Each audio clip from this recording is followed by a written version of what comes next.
Yes yes yes yes yes.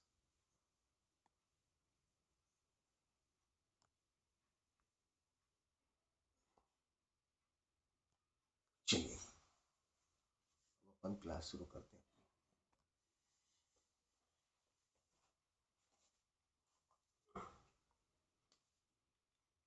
आज हम पढ़ेंगे जो प्रक्षेप्य गति होती है उसकी जो विभिन्न प्रकार के व्यंजक हमें निकालना है ना। देखिएगा, प्रक्षेप्य गति महत्वपूर्ण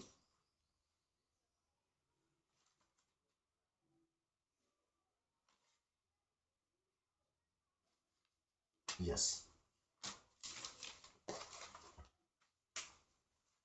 प्रश्न है आपका,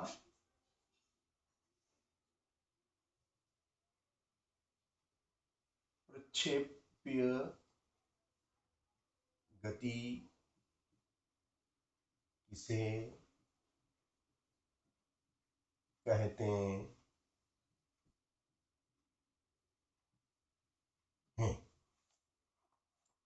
प्रक्षेप्य गति किसे कहते हैं? प्रक्षेप्य के उड्डयन काल, अधिकतम ऊंचाई, सबके लिए हमें व्यंजक निकालना है।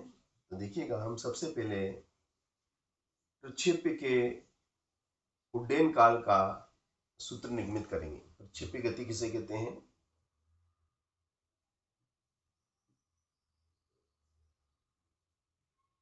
प्रक्षेप्य वस्तु के उड्डयन काल का सूत्र निगमित करो। हमें उसका सूत्र निगमित करना है, सूत्र याद करना है। ठीक है, प्रक्षेप्य का उड्डयन काल का सूत्र निगमित करना है। तो देखिएगा, प्रक्षेप्य वस्तु किसे कहते हैं? प्रक्षेप्य वस्तु किसे कहते हैं? प्रक्षेप्य गति क्या होती है और प्रक्षेप्य वस्तु का उड्डयन काल क्या होता है? इन चारों चीजों को हम आपको परिभाषित करके दिखाएंगे। प्रक्षेप्य पथ कैसा होता है? देखिएगा, ये आपका जो क्षैतिज तल है, ये आपका क्षैतिज तल है। ये आपका ऊर्ध्वाधर तल है, ये क्षैतिज तल, और ये ऊर्ध्वाधर तल, और ये ओ। ठीक है ना, ये लिख देंगे आप, क्षैतिज तल, ये आपका ऊर्ध्वाधर तल। ठीक है ना। अब यहां से कोई वस्तु है जिसे आप आकाश में फेंक रहे हैं, तो यहां से आपने कोई वस्तु फेंकी, तो जिस वस्तु को हम ऊपर की तरफ फेंकते हैं उसे हम प्रक्षेप्य वस्तु कहते हैं, है ना। तो यहां से कोई वस्तु आपने फेंकी और इस तरीके से उसने गति करी, उसका जो पथ था गति करने का, ये उसका पथ रहा। ठीक है ना, इस तरीके से उसकी गति रही। और इस समय जो वस्तु को आपने ऊर्ध्वाधर तल, ऊर्ध्वाधर तल से भिन्न दिशा में जब वस्तु को आपने फेंका, तो वह वायु में गति करती हुई, वायु में गति करती हुई पृथ्वी के किसी बिंदु पर आकर गिरती है। तो इस प्रकार का जो पथ होता है वो उसका प्रक्षेप्य पथ कहलाता है। अब ऊर्ध्वाधर तल से विपरीत, तो देखिएगा, अब आप ध्यान से देखिएगा, ये तो आपका क्षैतिज घटक है। ये कौन सा घटक कहलाएगा? आपका क्षैतिज घटक या क्षैतिज। तो आपका क्षैतिज घटक यहाँ पर जो होगा वो होगा u बराबर you x cos theta, u बराबर यू एक्स कॉस थीटा। और ये ऊर्ध्वाधर घटक है यहाँ पे u बराबर यू वाई साइन थीटा। ठीक है ना। यहाँ पर इसने जो कोण बनाया है थीटा, ये थीटा कोण बना के आपने वस्तु को फेंका है। ठीक है ना, आपने वस्तु को थीटा कोण बनाकर फेंका है। देखिएगा, पृथ्वी के गुरुत्वीय क्षेत्र में क्षैतिज से किसी कोण पर फेंके गए पिंड की गति प्रक्षेप्य गति कहलाती है। इस गति के अंतर्गत पिंड एक ऊर्ध्वाधर तल में एक वक्र पथ पर गति करता है। ठीक है ना। अब ये मैंने चित्र जो बनाया है, अब यहां पर आप देखिएगा, ये वाला जो इसका प्रारंभिक वेग है u, ये इसका प्रारंभिक वेग है। ठीक है ना, ये इसका प्रारंभिक वेग है, थीटा कोण है। और इस पथ में इसके द्वारा जो अधिकतम, इस वस्तु को जो आपने फेंका तो वस्तु ने अधिकतम जो ऊंचाई तय करी, वस्तु ने अधिकतम ऊंचाई, ये इतनी अधिकतम, इसकी महत्तम ऊंचाई जिसको हम कहते हैं, महत्तम ऊंचाई इसकी h है। ये बिंदु P, बिंदु P पर आके वस्तु यहां से वापस नीचे की तरफ जाने लग जाती है। यहां से नीचे की तरफ जाएगी वस्तु, यहां से नीचे की तरफ जाने लग जाती है। तो ये h वह महत्तम ऊंचाई है और P महत्तम बिंदु है। इस बिंदु पे वेग शून्य हो जाता है, यहाँ पे वस्तु आके रुक जाती है। यानी कि अंतिम वेग जिसको हम कहते हैं, अंतिम वेग आपका यहाँ पे 0 हो जाता है। फिर यहाँ से वापस नीचे की तरफ वस्तु आने लगती है। ठीक है ना। तो यहाँ पर जो आपका अंतिम वेग है, अंतिम वेग जिसे हम y से दर्शाएंगे इज इक्वल टू 0 है। अंतिम वेग आपका 0 है। ठीक है ना। और ये O है, और ये जिस बिंदु पे यहाँ पे आके गिरी है वस्तु, O डैश है। ठीक है। और ये H है आपका। इस प्रकार से हमने इसको नामांकित किया है।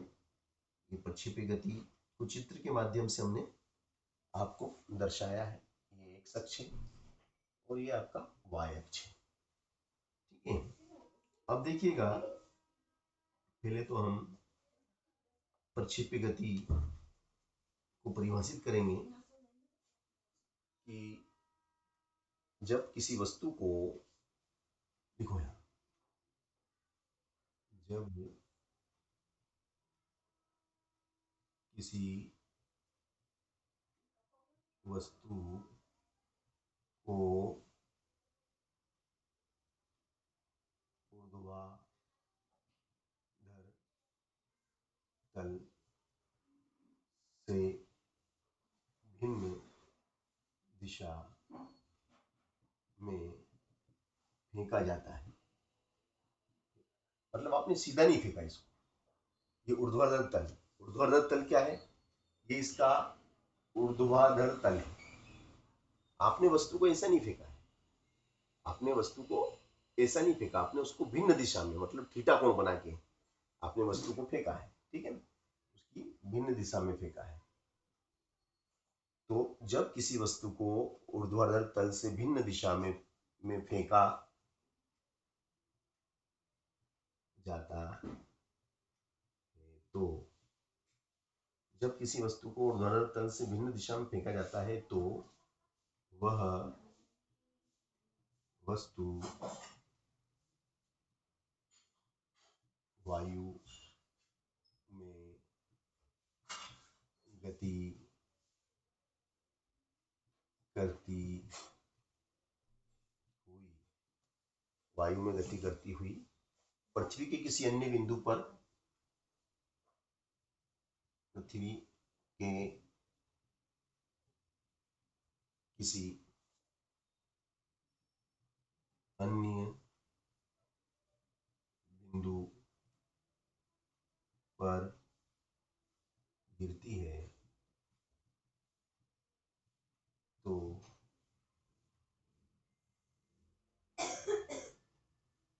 इस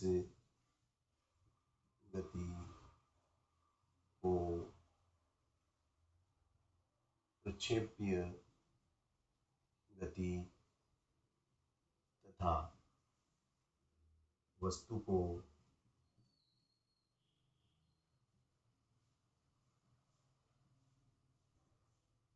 प्रक्षेपीय वस्तु कहते हैं तथा वस्तु को प्रक्षेपीय वस्तु कहते हैं। तो प्रक्षेपीय गति किसे कहते हैं, इसको मैंने आपको चित्र सहित परिभाषित किया कि भैया जो एक अक्ष है वो आपका क्षैतिज तल है और जो y अक्ष है वो आपका ऊर्ध्वाधर तल है। अब बिंदु O से हमने कोई वस्तु को आकाश में फेंकना है तो हमें ऊर्ध्वाधर तल में न फेंकते हुए उससे किसी भिन्न दिशा में थीटा कोण बनाकर फेंकना है ना। क्षैतिज तल से थीटा कोण बनाकर हमने फेंका तो वस्तु अधिकतम ऊंचाई P तक गई, अधिकतम ऊंचाई बिंदु P तक गई। उसके बाद में पुनः वह धरती पे लौटने लगी और बिंदु O डैश पर लौट आई। तो इस समय जो वस्तु ने जो पथ तय करा, इस प्रकार का जो वस्तु का पथ बना, ये पथ है, देखो आप, ये पथ प्रक्षेपीय पथ कहलाता है। ये पथ कैसा पथ है, इस पथ का नाम है प्रक्षेपीय पथ, है ना। तो वस्तु को प्रक्षेपीय वस्तु कहते हैं तथा तय किए गए पथ को तथा तय किए गए पथ को प्रक्षेपीय पथ कहते हैं। प्रक्षेपीय पथ कहते हैं। जो पथ आपने तय किया है वो पथ आपका प्रक्षेपीय पथ कहलाता है तथा तय किए गए पथ को प्रक्षेपीय पथ कहते हैं। तय किया गया पथ प्रक्षेपीय पथ है जो कि परवलयाकार होता है। इस प्रकार का जो पथ होता है ना उसे परवलयाकार पथ माना जाता है। प्रक्षेपीय पथ कहते हैं जो कि परवलयाकार होता है, जो कि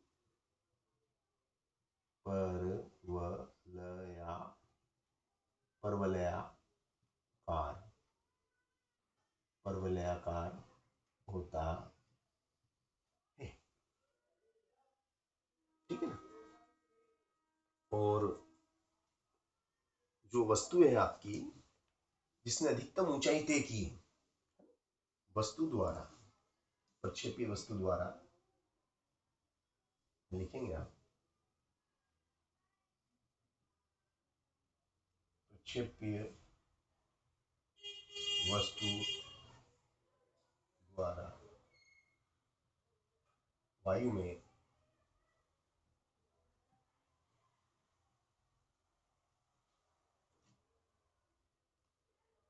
प्रक्षेपीय वस्तु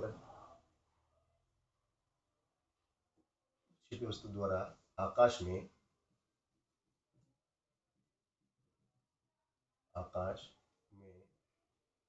अधिकतम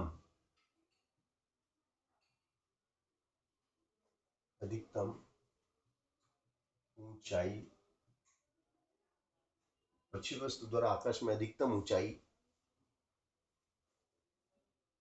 को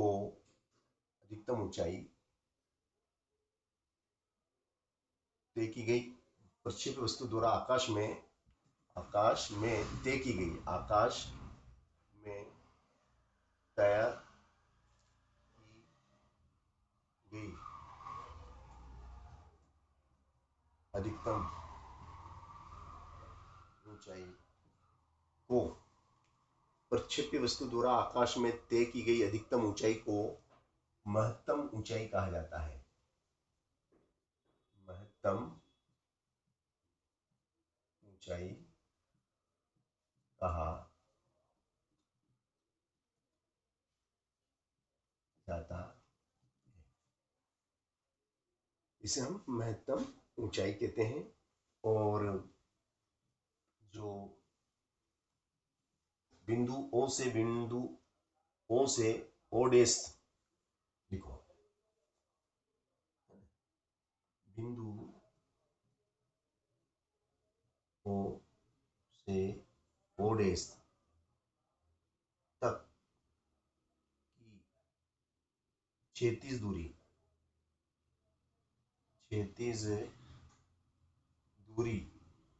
को बिंदु ओ से ओ डेस तक की क्षैतिज दूरी को क्षैतिज परास कहा जाता है। क्षैतिज परास कहते हैं। ओ से ओ डेस की जितनी भी दूरी है, यहां से यहां तक की जितनी दूरी इसने तय करी है, जैसे आपने कोई भाला फेंका या आपने कोई गोला फेंका, तो आपने जो गोला फेंका है या भाला फेंका है वो कितनी दूर पे जाके गिरेगा, कितनी दूरी पे जाके गिरेगा, वो उसका क्षैतिज परास होगा। और उस आधार पे फिर आपको मेडल मिलेगा। जो ज़्यादा दूरी पे फेंकेगा उसको, सबसे ज़्यादा दूरी पे फेंकने वाले को स्वर्ण पदक मिलता है ना। ठीक है ना। तो इस प्रकार से ओ से ओ डेस तक की क्षैतिज दूरी को क्षैतिज परास कहते हैं। और ये जो आपका ये आपका उच्चतम बिंदु है ना, आकाश में जितना उच्चतम बिंदु उसने प्राप्त किया है, प्रक्षेप्य वस्तु आकाश में दी गई अधिकतम ऊंचाई को महत्तम ऊंचाई कहते हैं। या उच्चतम बिंदु से जो क्षैतिज तल की ऊंचाई होती है, उच्चतम बिंदु से क्षैतिज तल की जो ऊंचाई होती है वह महत्तम ऊंचाई कहलाती है। और इस पथ को तय करने में, है ना, इस पथ को तय करने में लगा समय उड्डयन काल कहलाता है ना। है ना। लिखो, प्रक्षेप्य पथ, प्रक्षेप्य पथ को तय करने में लगा समय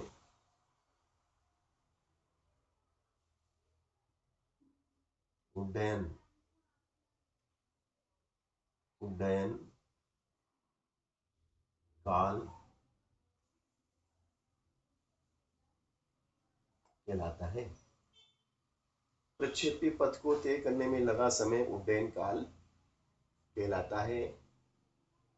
तो उड्डयन काल, क्षैतिज परास, महत्तम ऊंचाई, है ना, ये सब मैंने आपको व्यवस्थित परिभाषित किया है। अब इनके व्यंजक भी हमें निकालना पड़ेंगे, ठीक है ना। तो वो व्यंजक हम कैसे निकालेंगे हम आपको बिल्कुल बताएंगे। चलिए,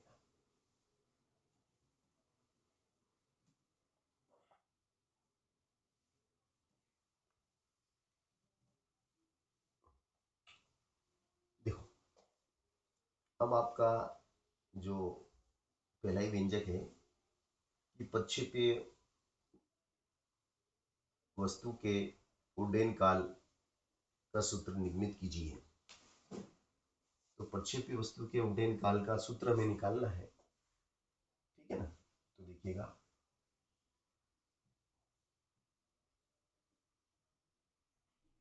उड्डयन काल, ठीक है, ये आपका क्षैतिज घटक है, क्षैतिज तल है, ये क्षैतिज घटक या क्षैतिज तल पे हमारा ये क्षैतिज घटक, क्षैतिज तल। और ये आपका ऊर्ध्वाधर तल, ठीक है। अब उड्डयन काल, ठीक है ना। तो आवाज नहीं करना भैया। देखो, किसी प्रक्षेपी वस्तु द्वारा, किसी प्रक्षेपी वस्तु द्वारा प्रक्षेपीय पथ में लिया गया समय, लिया गया कुल समय उड्डयन काल कहलाता है। लिखो, किसी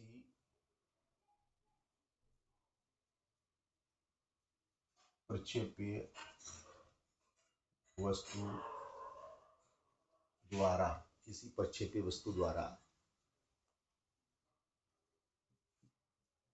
प्रक्षेपीय पथ को तय करने में लिया गया कुल समय उड्डयन काल कहलाता है, उड्डयन काल कहलाता है। ठीक है ना, इसे कैपिटल टी से दर्शाते हैं, इसे कैपिटल टी से दर्शाते हैं। ठीक है ना। अब देखिएगा कि भैया, माना कि किसी पिंड को क्षैतिज से थीटा कोण पर प्रारंभिक वेग u से प्रक्षेपित किया जाता है। यह लिखेंगे,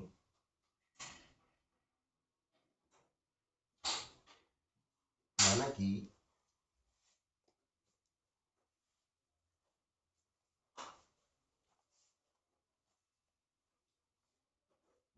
किसी पिंड को, माना कि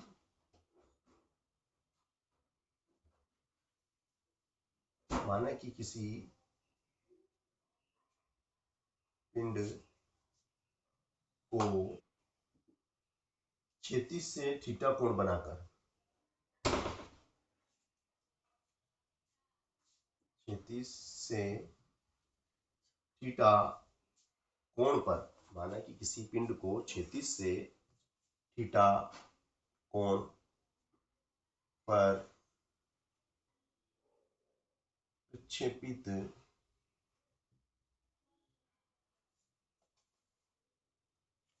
थीटा कोण पर प्रारंभिक वेग u से, थीटा कोण पर प्रारंभिक वेग u से प्रक्षेपित किया जाता है, प्रक्षेपित किया जाता है, u से प्रक्षेपित किया जाता है। ठीक है ना। अब पिंड उच्चतम बिंदु P तक पहुंचने में पिंड द्वारा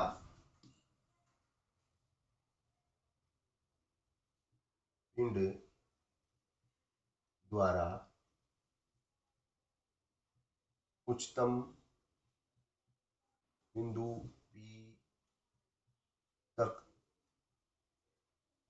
पहुंचने में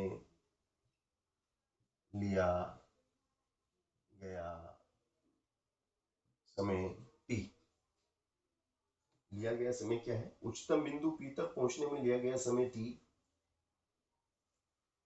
तथा बिंदु P पर पिंड की अंतिम, तथा लिया गया समय P T तथा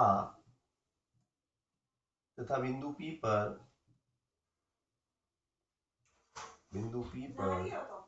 आवाज नहीं भैया, बिंदु P पर पिंड का अंतिम, बिंदु P पर पिंड का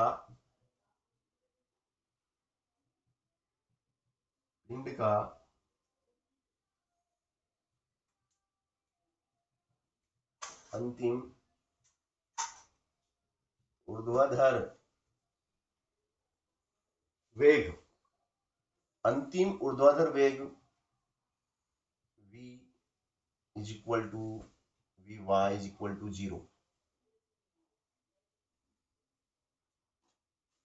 अंतिम ऊर्ध्वाधर जो उसका वेग है, v की जगह यहाँ पे u लिया है, तो अंतिम ऊर्ध्वाधर वेग उसका क्या है? 0 है, वेग 0 है।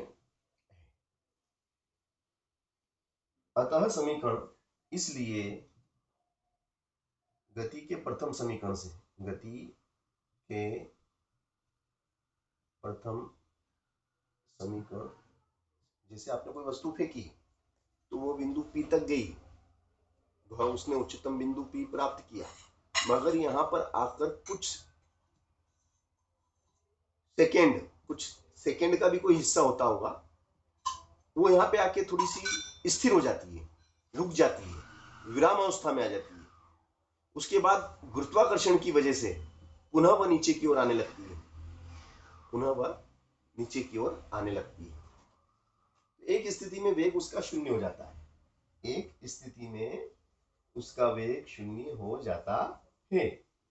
तो गति के प्रथम समीकरण से यहां पर हम गति का प्रथम समीकरण क्या है कि v is equal to u plus a t, ये गति का हमारा प्रथम समीकरण। अब यहाँ पे ए क्या है आपका, ए त्वरण है, ए क्या है त्वरण, मगर यहाँ पे त्वरण क्या काम कर रहा है, यहाँ पे गुरुत्वीय त्वरण काम कर रहा है। अब गुरुत्वीय त्वरण यहाँ पे चूंकि वस्तु ऊपर की ओर फेंकी जा रही है, इसलिए गुरुत्वीय त्वरण ऋणात्मक,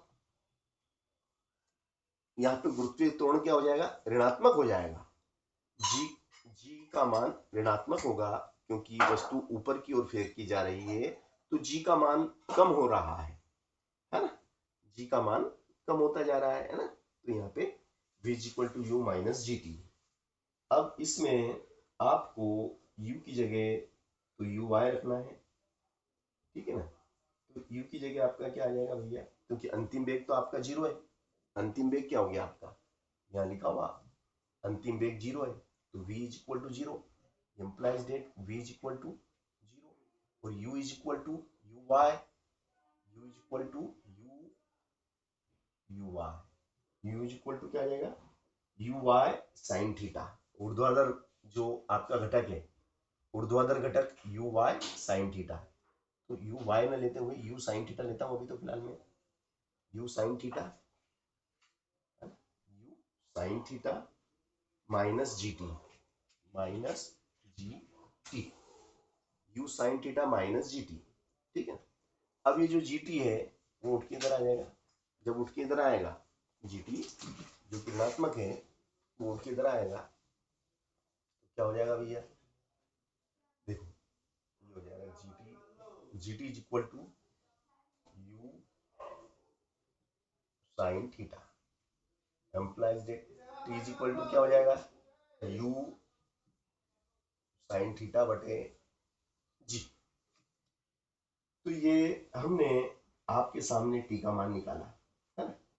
अब जितने समय में पिंड बिंदु ओ से उच्चतम बिंदु पी तक पहुंचता है, जितना समय उसने लिया बिंदु ओ से उच्चतम बिंदु पी तक जाने में उसने टी समय लिया, तो जितना समय वो लेता है वहां तक पहुंचने में टी समय लेता है, उतना ही समय बिंदु पी से बिंदु ओ डैश तक आने में लगेगा, उतना ही समय, मतलब ओ से पी तक जाने में समय टी लगा, तो पी से ओ डैश तक आने में भी समय टी लगेगा। यानी कि कुल उड्डयन काल, जिसको हम कहेंगे कि भाई कुल उड्डयन काल कितना हुआ, वो अभी हमें मालूम पड़ जाएगा। तो देखो कुल उड्डयन काल होगा टी इज इक्वल टू, कुल समय हमारा हुआ हवा में कितनी देर रहा, हमारा जो पिंड है, जो हमारी प्रक्षेप्य वस्तु है, वो हवा में कितने समय तक रही, वो T is equal to 2t, यानी कि 2 और t is equal to u sine theta. T का वैल्यू कितना है, यू साइन थीटा बटे जी। तो ये हमारा उड्डयन काल का जो व्यंजक है वो हमने आपको निकाल के दिखा दिया, ये आपका उड्डयन काल का व्यंजक निकल गया, t is equal to u sine theta 2u sine theta बटे जी। यही अभिष्ट उड्डयन काल है, यही अभिष्ट व्यंजक है।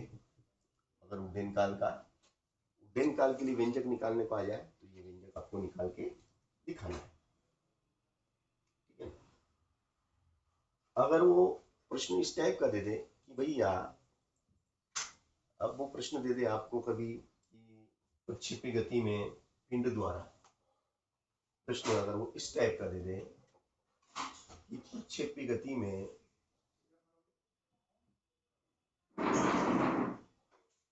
प्रक्षेप्य गति में प्रक्षेप्य गति में पिंड द्वारा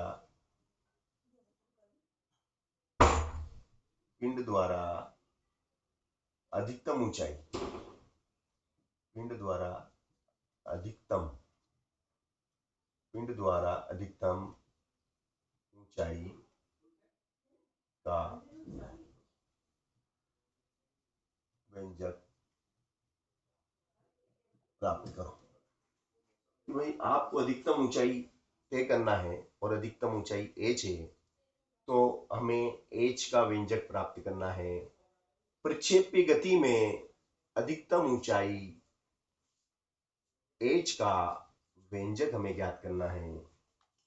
तो भैया अधिकतम ऊंचाई का व्यंजक हमें ज्ञात करना है, ठीक है ना। तो t हमें मालूम है, t हमारा जो था, मतलब O से P तक पहुंचने में जो समय लगा, बिंदु O से बिंदु P तक पहुंचने में लगा समय, यह लिखेंगे बिंदु O से P तक पहुंचने में लगा समय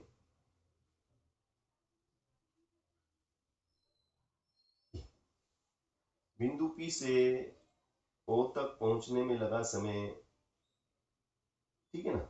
ये हमने अर्ध उड्डयन काल, ये भी उड्डयन काल है मगर ये आधा है। अर्ध उड्डयन काल t is equal to u sine theta बटे जी। अब y अक्ष की दिशा में, y अक्ष की दिशा में पिंड का प्रारंभिक वेग, ये y अक्ष की दिशा में तो चल रहे हैं, है ना। ठीक है, तो भैया y अक्ष की दिशा में पिंड का प्रारंभिक वेग यह लिखेंगे y अक्ष की दिशा में पिंड का प्रारंभिक वेग u is equal to u y. तो y अक्ष की दिशा में पिंड का प्रारंभिक वेग v u वाई है ना, u y is equal to u sine theta, यही यू वाई साइन थीटा। अब जो गति का समीकरण हम जानते हैं, जो गति का दूसरा समीकरण है, तीसरा है, ये देख लेना। तो एस बराबर चली गई, एस बराबर क्या है, U T plus half A T square, ये समीकरण में मालूम है। अब ए से ने चली गई दूरी, है ना, तो चली गई दूरी जो है वो हमें पता लगाना है ना। चलिएगा, समीकरण अधिकतम ऊंचाई तय करने में, अधिकतम ऊंचाई यानी कि ये h, इस एस की जगह h आ जाएगा, क्या आ जाएगा, इसकी जगह कैपिटल H। u की जगह आ जाएगा आपका, u की जगह आप लिखेंगे यू वाई, क्या लिखेंगे यहाँ पे आप, यू वाई टी। माइनस लगेगा, माइनस इसलिए लगेगा क्योंकि वस्तु को आप ऊपर की तरफ फेंक रहे हैं, तो जो त्वरण है वो गुरुत्वीय त्वरण ऋणात्मक हो जाएगा, यहाँ पे वो कम हो रहा है जी और टी स्क्वायर, ठीक है ना। अब इसमें आप मान पुट कर देंगे, इसमें आप क्या करेंगे, मान पुट करेंगे। देखो h बराबर यू वाई का मान क्या है, you why you sine theta और टी का वैल्यू अभी आप निकाल चुके हैं, ये टी का मान है, जो u की जगह तो यू वाई का मान आ गया, और टी की जगह ये आ जाएगा, क्या है, यू साइन थीटा बटे जी, यू साइन थीटा बटे जी, यू साइन थीटा बटे जी आ गया। ठीक है, अब माइनस हाफ, माइनस 1/2 जी, माइनस 1/2 जी और टी स्क्वायर, तो टी स्क्वायर बोले तो इसका स्क्वायर कर लेंगे, है ना, यू का स्क्वायर साइन स्क्वायर थीटा बटे जी स्क्वायर। ठीक है ना, यहां तक आ गए हम। अब इसके बाद में देखिएगा अगली स्टेप कि भैया ये जी 2 बार है तो एक जी इसमें से कम हो गया, है ना, एक जी इसमें से कम हो गया, sine u square sine square theta बटे g minus half u square sine square theta बटे जी। अब इसमें हम कॉमन फैक्टर देखेंगे कि कॉमन क्या है ना, कॉमन आ जाएगा हमारा, बाहर ले लेंगे हम कॉमन, क्या लेते हैं भैया कॉमन, यू स्क्वायर जी आपने बाहर ले लिया तो ये पूरा उठ के बाहर आ गया, ये पूरा का पूरा बाहर आ गया, तो इसकी जगह एक लिखेंगे क्योंकि एक रहेगा इसकी जगह, क्योंकि गुणा में एक रहता ही है तो पूरा उठ के आ गया तो एक लिखना पड़ेगा, और इधर रह गया माइनस का हाफ। ठीक है ना, ये आपका ई। तो ये एक में से आधा घटेगा तो आधा बचेगा,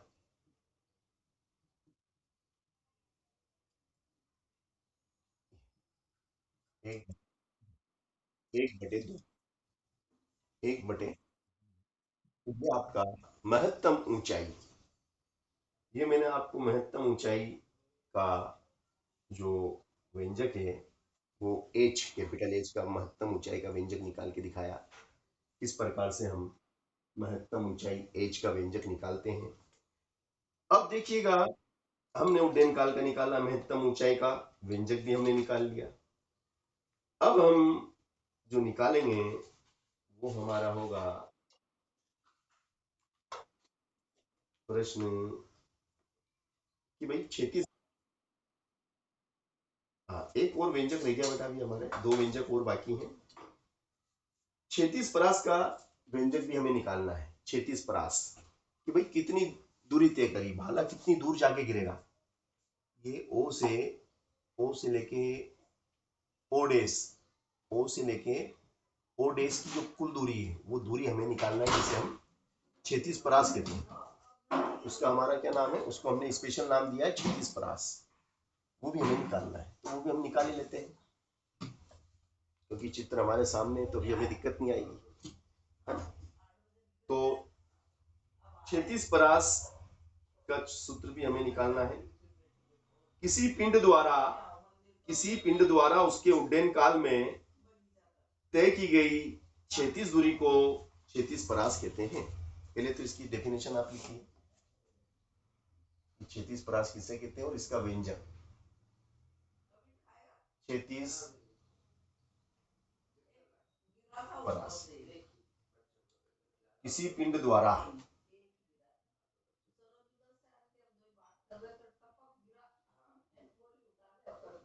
किसी पिंड द्वारा,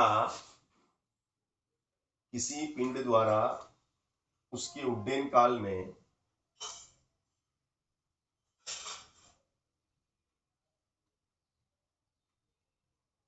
उसके उड्डयन काल में, उड्डयन काल में तय की गई क्षैतिज दूरी, तय की गई, तय की गई क्षैतिज दूरी को क्षैतिज परास कहते हैं, जिसे कैपिटल आर से दर्शाते हैं, जिसे कैपिटल आर से दर्शाते हैं। तो देखिएगा क्षैतिज परास का जो व्यंजक हम निकाल रहे हैं कि भाई क्षैतिज परास क्या होता है, ये लिखेंगे हम।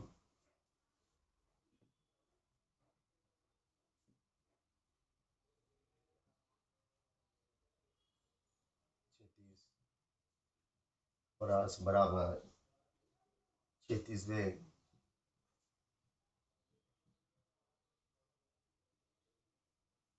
क्षैतिज वेग गुणित उड्डयन काल।